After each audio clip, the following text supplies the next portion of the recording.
مسلسل قط أحمر يعود إليكم من جديد بجزئه الثالث، والمقرر عرضه في رمضان 2023، حيث طرحت قناة يو تي في اليوم البوسترات الحصرية للمسلسل.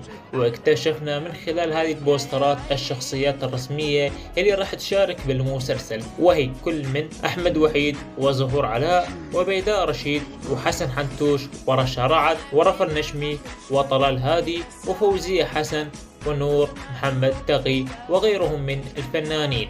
مسلسل قط أحمر الجزء الثالث يناقش هذا المسلسل العديد من المشاكل في المجتمع في لوحات كوميدية، من فساد حكومي وإداري وتربية خاطئة للأبناء وغيرها من العقبات، مع إضافة أفكار جديدة أخرى تخص المجتمع العراقي. حيث صرح الكاتب والفنان أحمد وحيد بأن هذا الجزء سوف يكون الأخير له، وهو من إخراج المخرج سامر حكمة وتأليف الكاتب أحمد وحيد وإنتاج شركة يو تي في.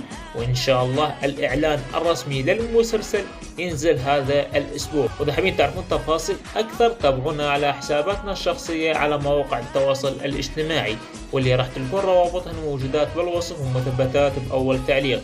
وإن شاء الله موعد الإعلان الرسمي للمسلسل قط أحمر راح ينزل هذا الأسبوع على قناة يو تي في. وهنا نصل إلى الختام. لو عجبك الفيديو أتمنى من حضرتك تدعمنا باللايك والاشتراك في القناة وتفعيل زر التنبيهات حتى يصلك كل شيء جديد وحصري على القناة. على أمل اللقاء فيديو جديد آخر، مع السلامة.